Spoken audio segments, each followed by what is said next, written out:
गड्ढा बताओ 5,000 रुपया पाओ। और जैसे ही आपको छोटा सा भी गड्ढा नजर आए, आप उसे फोन करेंगे उस एम्बुलेंस के नंबर पर। बिहार सरकार की तरफ से एक नई योजना की शुरुआत की गई है और इस योजना के तहत आपको 5,000 रुपए की इनाम राशि मिल सकती है।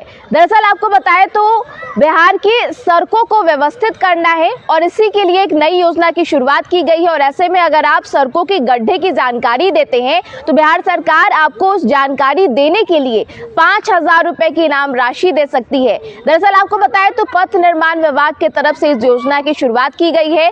सड़क का गड्ढा बताओ और 5,000 रुपए ले जाओ। देखिए, पथ निर्माण विभाग की तरफ से एक नई पहल की शुरुआत की गई है जिसका असर जो है वो 15 फरवरी के बाद से देखने को मिलेगा। यानी 15 फरवरी के बाद से ये जो नया अभियान है इसे लागू कर दिया जाएगा। इसके तहत अगर आप सड़कों से गुजर रहे हैं और सड़कों में कहीं पर आप गड्ढा देख रहे हैं तो उसकी जानकारी आपको कॉल करके देनी है और इस जानकारी देने के बाद रोड एम्बुलेंस भी बनाए जाएंगे और उसकी तैनाती भी की जाएगी। सड़कों के चौक चौराहे पर रोड एम्बुलेंस तैनात रहेंगे और उस रोड एम्बुलेंस का ये काम होगा कि फोन कॉल आने के बाद तुरंत उस गड्ढे की मरम्मत का काम शुरू कर देना है और इसके लिए महज 72 घंटे के अंदर ही अंदर उन गड्ढों का मरम्मत कर देना है, इसकी कोशिश की जाएगी। देखिए, पूरी योजना है कि बिहार में किस प्रकार से सड़कों को बेहतर किया जाए, सड़कों को दुरुस्त किया जाए और यही कारण है कि पथ निर्माण विभाग के मंत्री डॉक्टर दिलीप जायसवाल की तरफ से इस तरीके का बयान सामने आया। उन्होंने साफ साफ कहा है कि अगर आप गड्ढों की जानकारी देंगे तो आपको 5,000 रुपए की राशि मिलेगी। क्या कुछ कहते नजर आ रहे हैं डॉक्टर दिलीप जायसवाल, हम आपको सुना देते हैं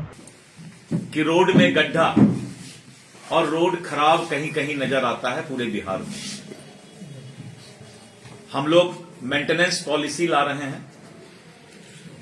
जिस तरह इंसान का तबीयत खराब होता है तो इंसान के लिए तुरंत जो है डॉक्टर को फोन करने पर, अस्पताल पर फोन करने पर एम्बुलेंस जाता है। अभी जनवरी महीने में ही रोड मेंटेनेंस की जो नई पॉलिसी आ रही है, जो इसी महीने के अंत या फरवरी में लागू होगा, 15 फरवरी के बाद लागू होगा और 15 फरवरी के बाद रोड थोड़ा भी कहीं घायल होगा, ठीक इंसान के तरह जैसे ही फोन जाएगा, प्रत्येक चौक चौराहा पर बोर्ड में एक नंबर डिस्प्ले होगा, एम्बुलेंस का नंबर, उसका एम्बुलेंस का नाम होगा रोड एम्बुलेंस। और जैसे ही आपको छोटा सा भी गड्ढा नजर आए, आप उसे फोन करेंगे उस एम्बुलेंस के नंबर पर और 72 घंटे के अंदर एक भी गड्ढा रोड पर नजर नहीं आएगा। हो सकता है कि हम एक पॉलिसी लाने वाले हैं, पूरे देश में ये पहला पॉलिसी होगा, गड्ढा बताओ 5,000 रुपया पाओ।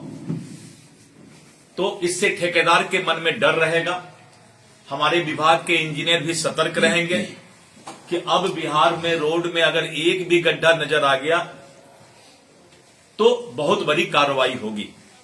मैं पटना से मुजफ्फरपुर, दरभंगा, सुपौल, अररिया, पूर्णिया होते हुए किशनगंज आता था। मैं पथ निर्माण मंत्री बनने के पहले देखता था कि मुजफ्फरपुर से 4 लेन एक्सप्रेस हाईवे में भी गड्ढा रहता था। मैंने पहले दिन ही कार्रवाई किया और 5 दिन के अंदर पटना से पूर्णिया तक 50 गाड़ियां लगा करके इन्हीं ठेकेदारों ने उस रोड को तुरंत जो है रिपेयरिंग किया, मेंटेनेंस किया है। एक भी ठेकेदार और इंजीनियर, मैंने अभी शिवहर के एग्जीक्यूटिव इंजीनियर को सस्पेंड किया, अभी और 2 एग्जीक्यूटिव इंजीनियर को सस्पेंड किया। मैं जब राजस्व विभाग में मंत्री था तो 136 पदाधिकारी को या तो जेल भेजा या उन पर FIR का आदेश दिया या फिर उस पर कार्रवाई किया, सस्पेंशन किया। और उसी तरीके से जो है जिस भी विभाग में मैं मौजूद रहता हूं, मेरा प्रयास रहता है कि बहुत ही पारदर्शिता के साथ जिम्मेवारी निभाऊं और मेरा ये सपना भी पूरा हो कि गड्ढा पाओ इनाम पाओ, गड्ढा बताओ इनाम पाओ। तो पूरे बिहार में पहला ऐसा राज्य होगा जहां की रोड पर गड्ढा कतराएगा आने से भी, क्योंकि हमारे इंजीनियर और ठेकेदार को उसके बाद जो है सजा के लिए तैयार रहना होगा। धन्यवाद। तो देखिए क्या कुछ जानकारी डॉक्टर दिलीप जायसवाल की तरफ से सामने आई है। उन्होंने साफ साफ कहा है कि एक नए अभियान की शुरुआत हो रही है और इस अभियान के तहत आप अगर सड़कों से गुजर रहे हैं और एक जागरूक नागरिक की तरह आप सड़कों पर कहीं पर भी गड्ढा देख रहे हैं तो आपको तुरंत एक फोन कॉल करना है और उस फोन कॉल के बाद उन गड्ढों को ठीक करने की कोशिश की जाएगी। यानी कोशिश है कि किस तरीके से बिहार में सड़कों को बेहतर करना है, दुरुस्त करना है और इसके लिए एक नए अभियान की शुरुआत की जा रही है। डॉक्टर दिलीप जायसवाल की तरफ से ये भी कह दिया गया कि जो भी भ्रष्ट लोग होंगे, जो भ्रष्ट इंजीनियर होंगे, जो गड़बड़ी करते हैं और खराब मटेरियल का इस्तेमाल करके सड़कों का निर्माण करते हैं, उन पर भी नकेल कसी जाएगी और इस माध्यम से उन पर भी कार्रवाई होगी। तो देखिए आने वाले समय में बिहार की सड़कों को दुरुस्त करना है और इसी कोशिश में डॉक्टर दिलीप जायसवाल ने एक नई पहल की शुरुआत की है जिसका सीधा असर बिहार में 15 फरवरी के बाद से दिखने लगेगा। बहरहाल इस खबर में इतना ही। तमाम खबरों के लिए बने रहे फर्स्ट बिहार झारखंड के साथ। नमस्कार। घुटने का दर्द जिंदगी रोक देता है, लेकिन जीवन दान हेल्थ पटना में doctor Ashwini Gaurav, head of orthopaedic and joint replacement, हजारों मरीजों को फिर से चलने की ताकत दे चुके हैं। ये बदलाव सिर्फ सर्जरी से नहीं आते, ये भरोसे, सही देखभाल और सही समय पर लिए गए फैसलों से आते हैं। 24/7 emergency, ultra modern OT, 3D cath lab, MRI, CT scan, सब एक ही छत के नीचे। जीवन दान हेल्थ, जहाँ कदम फिर से बढ़ते हैं।